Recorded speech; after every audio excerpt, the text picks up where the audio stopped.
You're so focused on the end goal of finally getting property settlement that sometimes you forget that there's a bit in between separation and final orders. Today, we're going to be talking about what happens to your income, your expenses, and your savings when you're going through divorce. Welcome, Mum. Hello, Laura. Hi, everyone. Now, this is an episode I wish I'd had myself going through divorce because it is literally the last thing you think about when you're going and looking at your assets and the house and whatever else you've got. The last thing you're thinking about is what you're spending your money on during the separation and just the stuff that happens in between. And let's get to the big one that people really miss, Mum. But first, we're going to go to our jingle. Hello, I'm Laura Furiosi, divorced mother of three, and I'm here with my mother, Lynette Galvin, with 35 years' experience in family law. You're listening to the Divorce Course podcast. Through our candid discussions, we hope to help you through your divorce or de facto separation.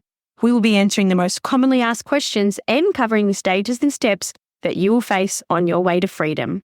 Now, it's important to note that this is for Australian people. This is for the Family Court of Australia. This is the Family Law Act information.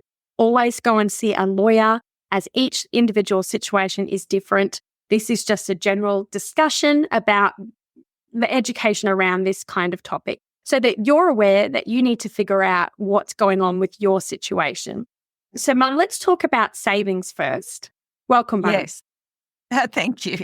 That's a very sore point, isn't it? Savings for people. Yes. I guess to get out of the situation, first thing you want to do is make sure you're going to have enough money so if you can possibly manage it, you're squirreling away. That's right. Little bits and pieces. Yeah, well, that's right. The first thing a lot of particularly women do when they come out of situations and if they are controlling or financially abusive and they've finally got money to themselves to decide what to do with in any situation, I know a lot of our members and listeners, they start saving. They want to create a nest egg for themselves, even though they haven't got to the end goal. They're not at property settlement yet. They want to start being independent and doing the right thing with their money. But the catch with that is, Mum, like if someone is saving and they haven't had final property settlement yet, what everybody needs to know in Australia? Yeah, everyone needs to know that the money that you saved is part of the property settlement and it gets divided between you both as an asset of the relationship. So it might be that because you made the contributions to it that you get a little bit higher percentage of the overall property. But yes, what I think I worry about is people who think it's not part of the property pool. I don't want any of our listeners, any of our members to get to final mediation or final trial and find out that they've got to put their hard scraped earned savings into the property pool. So, Mum, then that comes to I guess, the income and expenses section. Let's talk about expenses. And I know a lot of these people, they saved up this little nest egg through lowering their expenses by maybe not buying brand new school shoes, going to a secondhand store, maybe not getting the new stuff and just holding back on things that they need, but holding back. And that expense, those expenses, when you look at it from the point of view of the person who is saving and trying not to spend too much, what do they need to know? What are the rules around expenses? Yes, well, expenses apply. Expenses are of interest to the court in the property process, where the money that's being spent on these expenses at the time of separation. So if you had $40,000 each, say you split it up and you came away with $40,000, unless you can show that you've spent it on reasonable things like the kids' school shoes and so forth, and normal living expenses, the court may well add that back into the property pool. So can I just ask a hypothetical question then? So imagine they're separated and they're like, let's just split what we've got in the bank account for now. We've got 20 grand, so I'll give you 10, you have 10, and then they go their merry way. And then at some point they come to property settlement a year down the track and one person has saved that 10,000, maybe it's now 15,000, and the other person has spent it all. Yes, has what zero. What's the situation there? Well, the the suggestion is if that's been spent, that would be an add back usually into the property pool. You know, each of you had your amount of money. We'll put it back. You've still got yours in the bank. We'll put yours back as a notional add back, the fellow or person who has spent all the money and got zero left in the bank. But that person with the zero left in the bank can argue against having that whole lump sum put in back into the property pool and then treated as part of their property settlement. Is that making sense? So basically, the person who saved the money, it has to go back in. Yes. But the other person who didn't save the money, if they can prove that they spent it on reasonable living expenses, then it doesn't have to go back in. That's right. It might be some of it is reasonable living expenses and the rest is not reasonable, like buying a new car or whatever, overseas holiday. And it's often the financially weaker person who gets their share and they have to spend it. But they just can't not spend it because they need it to live on, or they might be using it for legal fees. So what everyone listening today needs to understand is that the money that you have and the money that you use and the money that you spend between separation and final property settlement, whether that's 2 years, 5 years, 1 year, 6 months, is going to be looked at. And I have heard stories where they've gone to mediation, they've done disclosure, and their ex has their bank account say $0. I have $0. And their bank account, has for $10,000. So you're saying the argument is they could say it's reasonable living expenses. Yeah. What can the person do who's like, well, that's just obviously BS. They've just squirreled it all away, or they've spent it all. They've hidden it or something. Girlfriend or something. Yes. So the person who says, oh, but my expenditure was on reasonable living expenses, the onus is on them to prove that it was. Otherwise, the default position is, mate, you've had 20 grand, mate, you've had 20 grand. That's part of your property distribution. Okay. So the onus is on them to make that proof. There are people who write in who have said to us this add back thing, because we've done an episode on help my ex is spending all the money. So we are going to move into some other things as well. But they've written, add backs don't really happen. No one really lets that happen. So have you seen add backs happen? Have you seen where they say you spent that money on a holiday overseas, you need to put that money back in the property pool? You've seen that happen?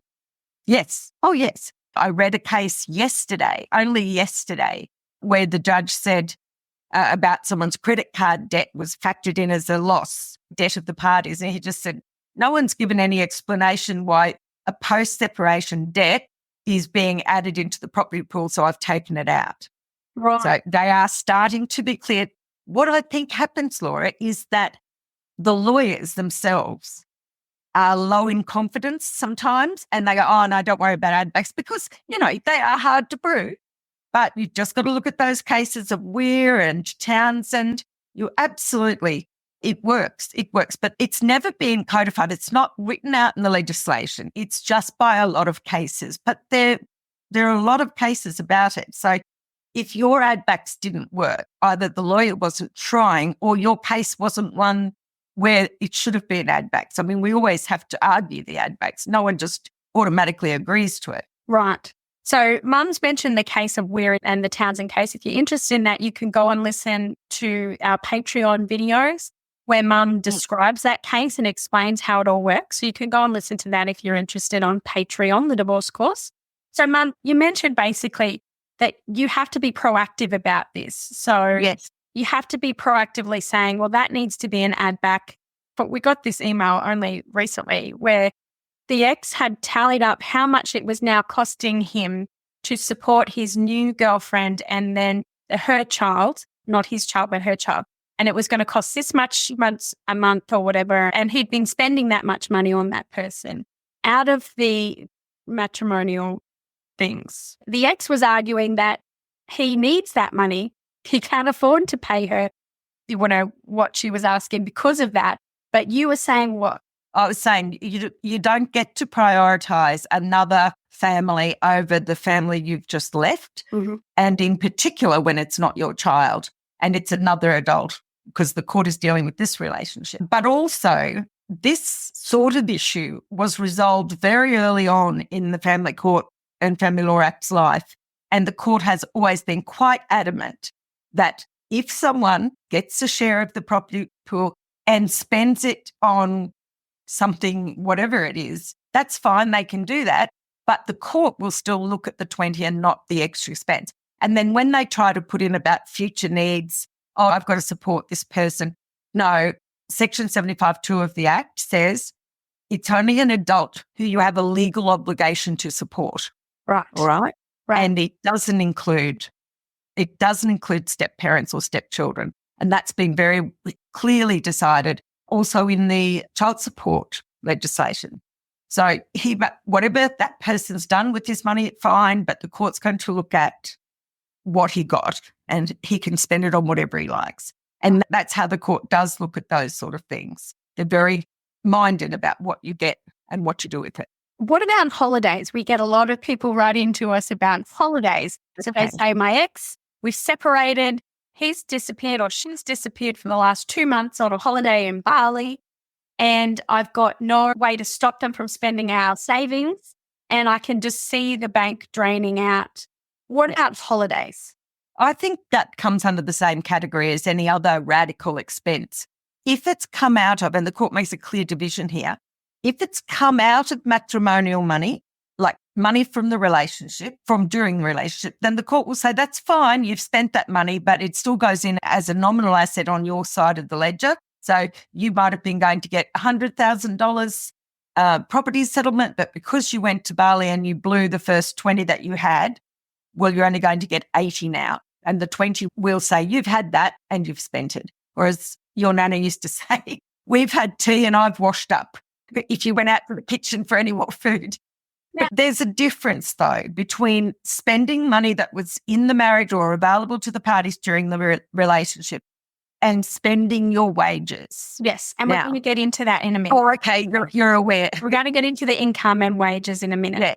I just want to keep touching on this. So holidays, expenditures, if it's an asset that can be sold, if they spend it on an asset, then obviously that gets included in the property pool. No, not always. Okay. Sometimes. So a classic is that someone will go out and buy a $70,000 car or a $50,000 brand new car. They drive it off the lot. It's worth less, right? Mm. And they'll say, oh, well, the car's only valued at $40,000 now, so that's all I've got. No, you had $70,000. You chose to blow it on something that's going to depreciate, and we'll keep that $70,000 in. And that's a vigorous argument I always make, that it's a bit like the Bali holidays. Yeah. Even though he's still got the asset, let's not value the asset.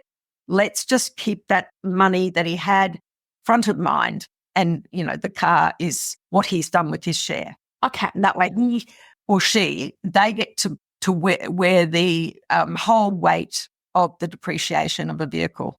Right. So really, when it comes down to it, money that's already there from the separation date needs to be treated like it's part of the property pool, whether you spend it or not. But the catch is, and I do worry for our listeners, because I know a lot of people are going to mediation. I know heaps of them are not going to court. And I do worry that they go into mediation, their focus is fully on the children. And they just want it sorted. They want it all done. And the property just kind of coasts past. And they miss all these opportunities to gain some of those add backs, to say, well, you know, holiday to Bali. So that should be added back. Or you paid for your girlfriend's new diamond bracelet. That money should be added back.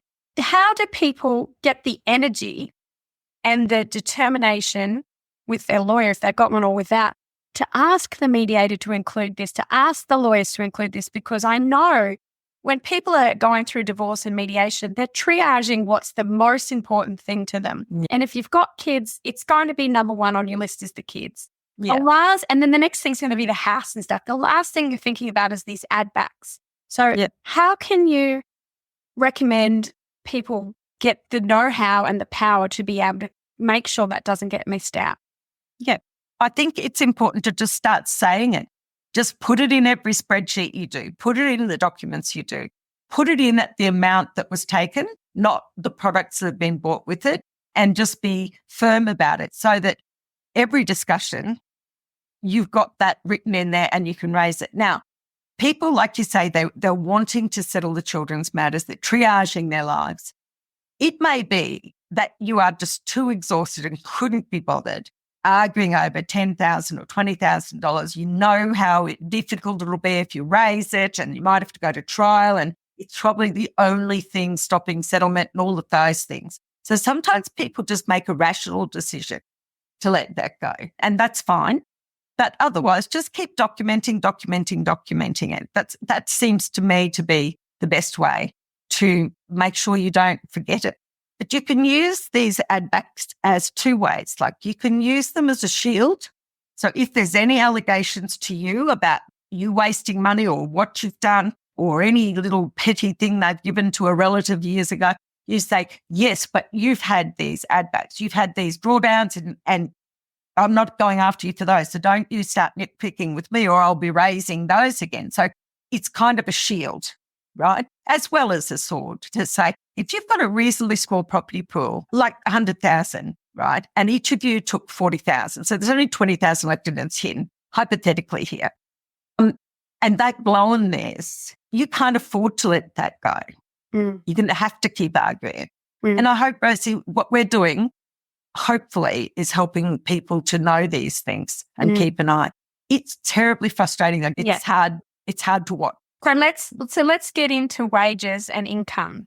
So you've separated, and we get a lot of questions about this as well, and some horrible questions that break my heart, where people are still giving their wages to their ex, and their ex is still controlling, and that's obviously financial control. But what can people do?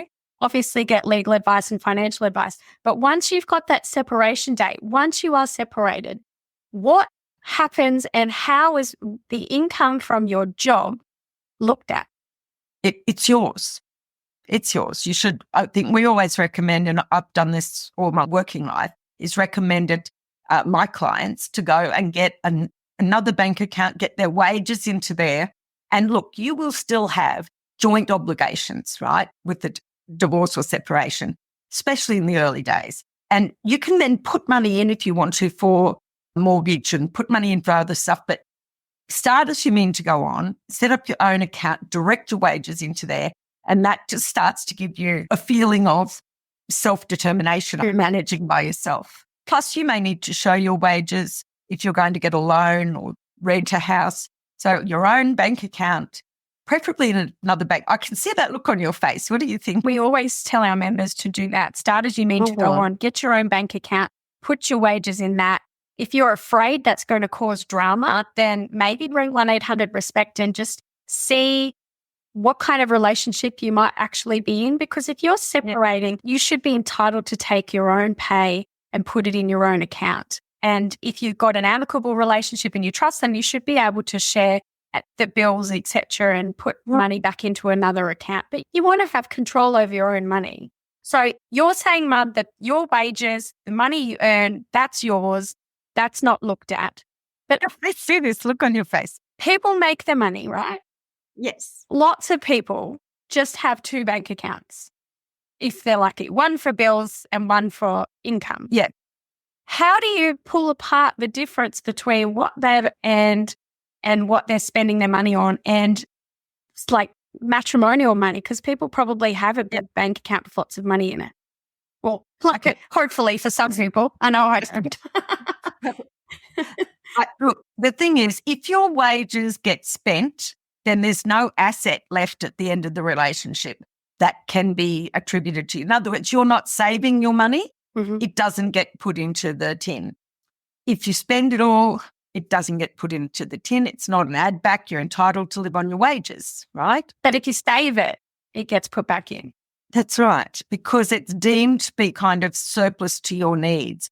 And you know, and I know, and our listeners know how hard it is to save up, especially if you've got kids and you're trying to get the car on the road, and the rent or mortgage these days phenomenal. But yes, so the court, first of all, has to decide if it's just inequitable to divide the property at all, or just leave it like it is. But their next step is to gather together all of the values of everything, okay? And if your wages got spent, then there's no asset there.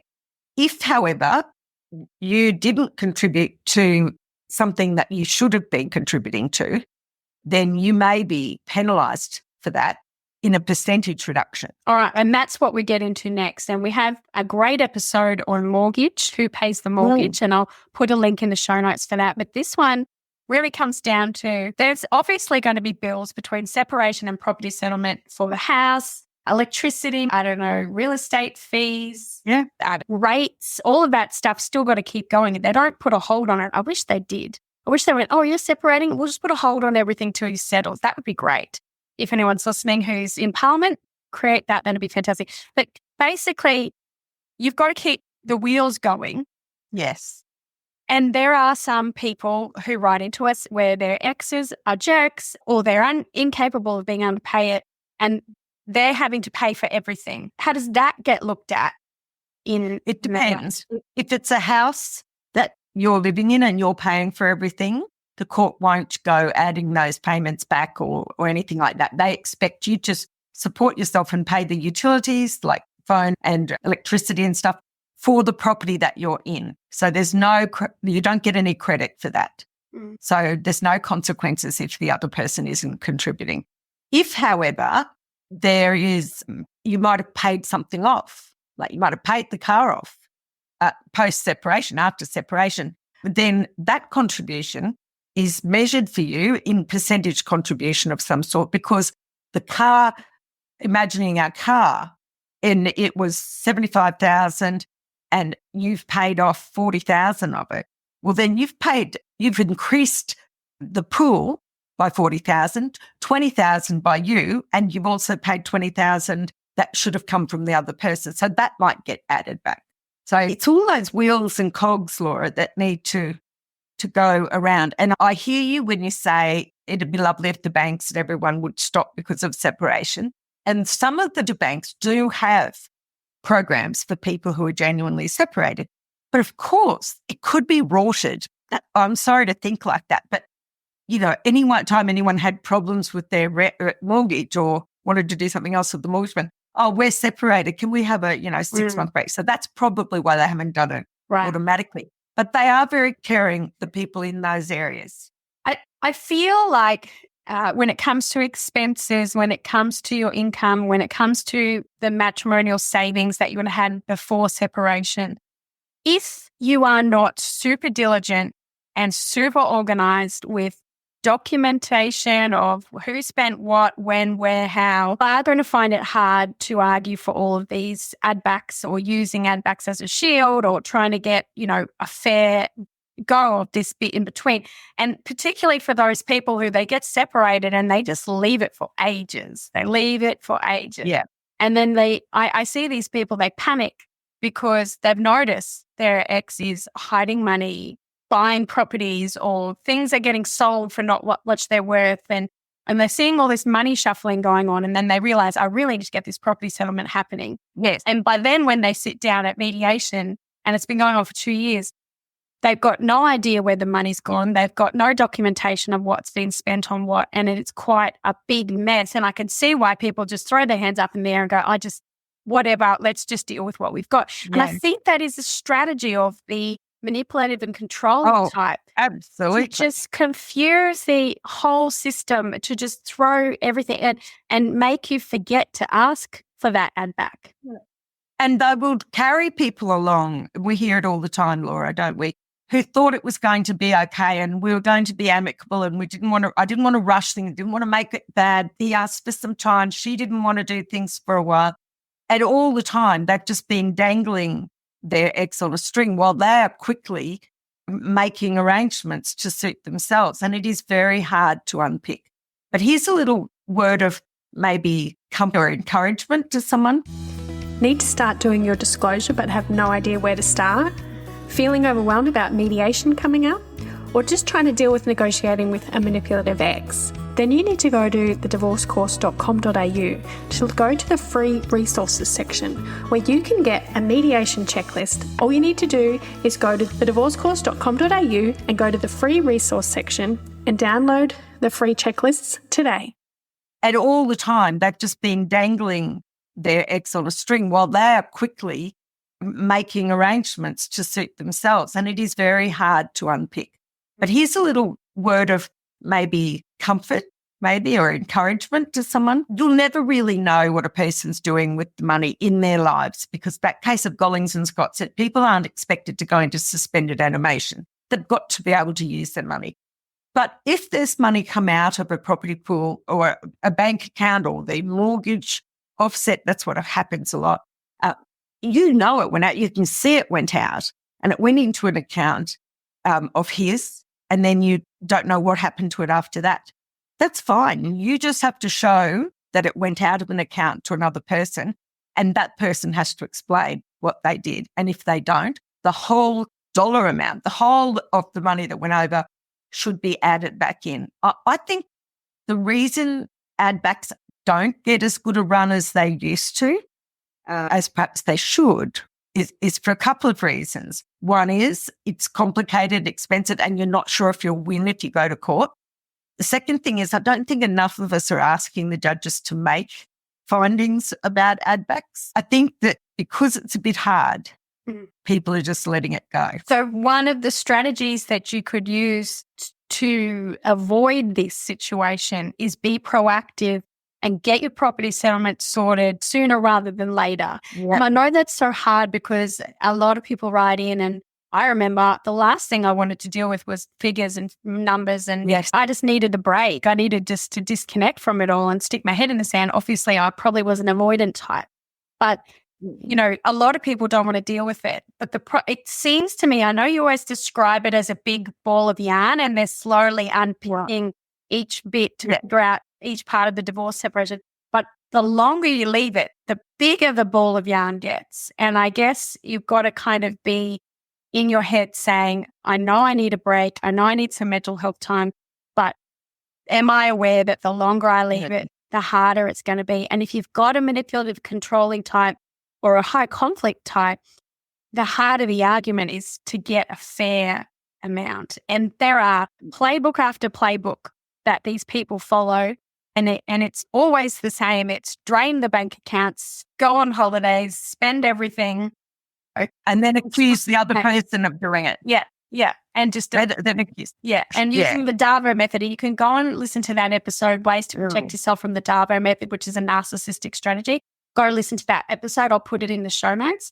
But Mum, do you feel that would be a good strategy to avoid all of this? Look, it is, but people can only do what people can do. Yeah. And you're processing, you've got children. I'm never critical of people who are misled, perhaps by their ex. The only thing I would say, if you are not in the headspace that you can start this sort of detailed tracking of things, if nothing else, can you take a screenshot of your bank balance on a certain day? Can you print them out?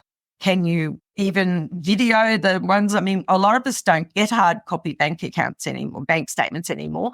But if there's a joint account, you may lose access to that if they do anything funny. So screenshot it, keep those photos so that one day, if you have to, you can show the judge or show the lawyer at mediation, the other person, what happened to this 50,000? You know, what happened to this money? He's had it, she's had it. It's part of their property pool. And I think it's really important what you've said before is the onus is on them to prove what's happened to it.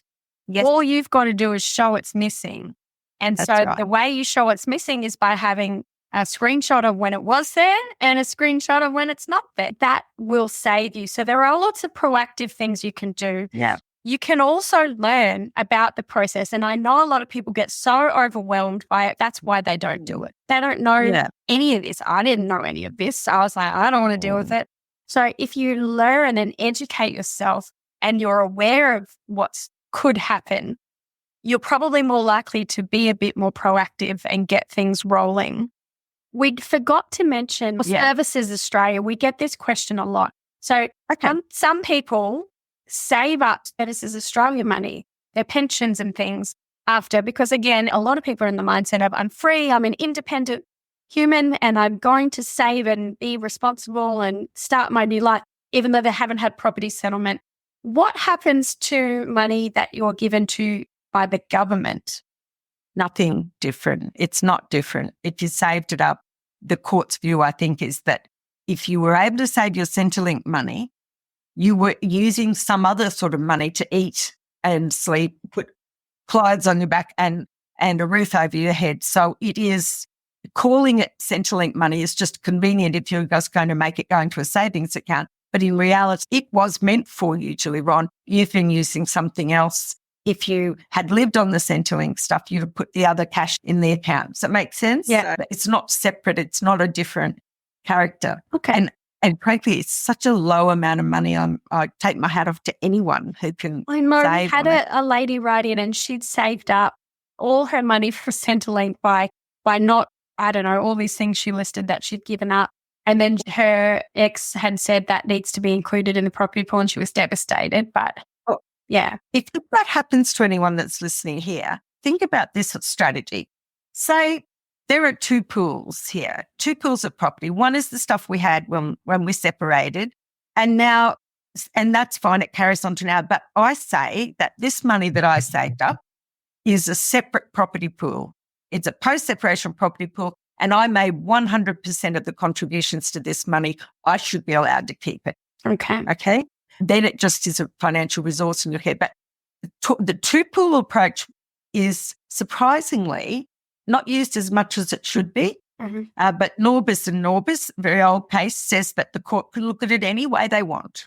So post-separation, I think this is the dawning of the age of a distinction between during the relationship and post-separation. I think we're all going, that's my feeling. I've only seen one or two cases, but I'm starting to see, I think, a trend developing where what happens after separation is the sphere of each individual and not as blended in with everything during marriage, particularly if the separation's been a long time. I mean, some people put a lot of extra money in their super post-separation. What do they do about that? Well, what the court will do is usually they'll say, this is the amount of superannuation, this is the amount of property, and your so contributions before, during and after the relationship, cash, non-cash, whatever. So post-separation, I've put an extra $8,000 into my superannuation or $80,000 into my superannuation. And it shouldn't be that I did that out of my wages and they shouldn't have it. But if the court doesn't put it in as a separate pool, then what they will do is give the person who put all that extra money aside or banked that money a higher percentage of the overall property pool. Okay. It's not a dollar for dollar swap. So when it comes to expenses, if they're reasonable living expenses, then that they just go away. Can you just give me a rundown of what reasonable living expenses are? So judges have to think about this all of the time. I can tell you what aren't. Gambling and prostitutes is not reasonable expenses. Okay. Well, I'm saying it like it is. Okay. Okay. And cosmetic enhancements are not reasonable expenditure. However, medicine, food, housing, clothing, physio, chemist, school fees, sports, hobbies, as long as it's not too over the top, they are all reasonable living expenses. Okay. And so if you're going to be dabbling in any joint money for any purpose, if you can think to do it, just document it, what you're spending, and find the easiest way that works for you. If you're all distressed, which may be, find something really easy. Even if it's just take a screenshot, shove it in a folder on your phone, marked Y for yucky, and you can have a look at it later on. Yeah. And I guess the way that you can keep an eye on what they're spending, because I think some people are in situations where there is joint property money, there's always been a big lump sum of something, and that money's sitting there. They can't take it out, they can't access it, but they're watching it go down. It's through disclosure, I guess, where you see the bank accounts and then you go through them. Is that how you do that? I guess so. But if there's two of you got a joint bank account and you're not taking any money out, and the money is going down, down, down, down, I think the other person has some questions to answer about it, you know. So a disclosure may show you, it may not. But again, I think if you can show that it's plummeted in value or plummeted in numbers and you didn't do it, it's a very small step for you to prove the other person's done it. And then the onus is on them to say that they were just siphoning it off and hiding it under the bed or something. I have to prove it. So just be aware, everyone, that once you have that separation date, once it's done, once you've separated, you've got to treat everything with care and document, record keep, and be aware that you might have to go into fight if it's worth it to get some of those ad backs or to make sure that you end up getting what's fair. Because the tactics do seem to be to run it down and say, oh no, all that money's gone. I spent it all. Yeah. And sadly, so many people just go, oh. And the other side of that is if there is nothing else to add, if they run all the assets down and there are no other assets, there's no such thing as an add back if there's nothing to add back. So is that does happen to people, doesn't it? Kind of. I guess it's a notional add back, right? So add backs aren't really dollars put back into the account literally, but it's an imaginary put back. But if there's no money left in the asset pool, if the person says, I've got no money and there's no money left in the asset pool, putting an add back with them with no money, how does that work? You wouldn't be going to court probably with no money. What you can do though, and I've seen people put everything in the name of a relative or in a trust, and then what you do is you go to court and ask for a Section 78A declaration. And the declaration is that money that my ex has put over there with their brother-in-law is actually our money, and the court can look at that and make a declaration. Right. I'm fond of saying, and I've been saying it for 35 odd years now, and I believe it with all my heart. People can't think of anything to try that hasn't been tried before. I think every scenario pretty well has been done before, and these people think they're an original, but they're just doing what everybody else has done. Okay. No. Now, we've talked about debt before, and we're not going to touch on that today, but we've got an episode on debt that you can go listen to. I'll put the links in the show notes for that. So what happens with debt after separation? Do you end up with their debt? All of that is answered in that one. So today we're just doing an overall view of expenses, income and savings for you between settlement and separation, because I think a lot of people, they get separated and then they're looking at the end goal, and then all this distraction and all this cheeky nonsense happens when you're not paying attention. So if anything from today's episode is pay attention, be mindful, record keep, and definitely keep your finger on the pulse. Is that right, Mark? I agree. Absolutely, Laura. Absolutely. If you can, with great love, and only if you can do so safely. Because sometimes that's an impossible ask for someone going through their stuff. But yes, be mindful and set up a rudimentary system so you can at least keep a track of it when you feel you can look at it after. Yeah. And here's a tip. Think about how that person you were with, your ex-partner, how was that person with other people? How was that person with work, with business associates, how was that person? And if that person was pretty unscrupulous or a person who plotted and planned, then you have become no more important than a colleague or a business associate, and you can expect that same behaviour again. So just be wary, Laura. Hey, be wary if someone's stringing you along. And a number of people who feel trapped, and it's a trap designed well in advance by poopy pantsers. And I swear they tell each other about it and they share their little tips. So we're sharing with you what you need. We are. Be proactive. So we're on to you, people.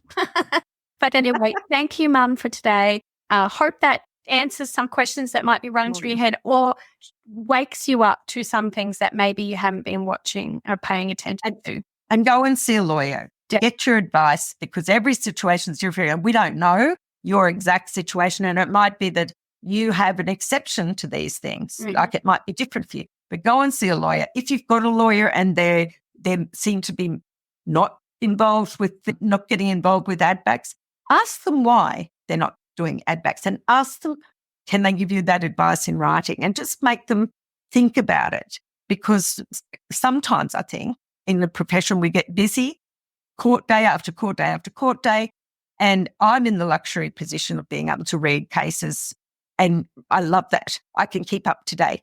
But sometimes I think people get so busy they don't get to read the latest cases. So it's good for you to know a little bit and just check on how things are going.